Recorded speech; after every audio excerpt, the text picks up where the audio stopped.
পঞ্চগড়ে শতাধিক গাড়ি নিয়ে জাতীয় নাগরিক পার্টির মুখ্য সংগঠক সার্জিস আলমের শোডাউন নিয়ে অর্থায়নের ব্যাখ্যা চেয়েছেন দলটির যুগ্ম আহ্বায়ক ডক্টর তাসনিম জারা। মঙ্গলবার সন্ধ্যা 7:06 দিকে ভেরিফাইড ফেসবুক অ্যাকাউন্টে পোস্ট করে এই ব্যাখ্যা চান তিনি। তাসনিম জারা লিখেছেন, প্রিয় সার্জিস, আমি এই চিঠি লিখছি আমাদের দলের একজন রাজনৈতিক কর্মী হিসেবে, দলের নীতিগত অবস্থান ও স্বচ্ছতার প্রশ্ন থেকে। সম্প্রতি তোমার নিজ জেলায় শতাধিক গাড়ির একটি বড় বহর নিয়ে প্রবেশ করায় জনগণের মনে যৌক্তিকভাবেই কিছু প্রশ্ন তৈরি হয়েছে। তুমি কিছুদিন আগে প্রকাশ্যে বলেছিলে, আমার আসলে এই মুহূর্তে কোনো টাকা নেই, ধার করে চলতেছি। এমনটাই হচ্ছে রিয়ালিটি। আমার পকেটে মানিব্যাগও নেই। তোমার এই সাদাসিধে জীবনযাত্রার কথা আমাদেরকে অভিভূত করেছিল এবং জনগণের কাছে আমাদের সংগ্রামকে আরো গ্রহণযোগ্য করেছে।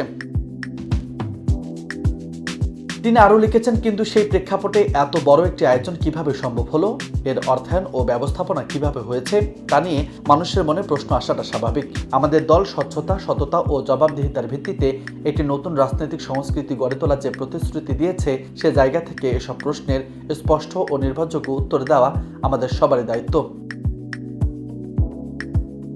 শোডাউনের ব্যাখ্যা চেয়ে তাসনিম যারা লিখেছেন, বিষয়টি তুমি আন্তরিকতার সঙ্গে বিবেচনা করবে এবং জনগণের সামনে একটি গ্রহণযোগ্য ও পরিষ্কার ব্যাখ্যা তুলে ধরবে।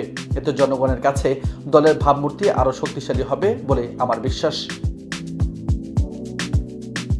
গত সোমবার এনসিপির মুখ্য সংগঠক সার্জিস আলম ঢাকা থেকে হেলিকপ্টার করে সৈয়দপুর যান।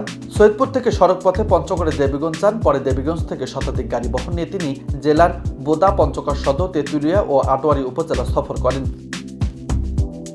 নিউজ ডেস্ক, বার্তা 24।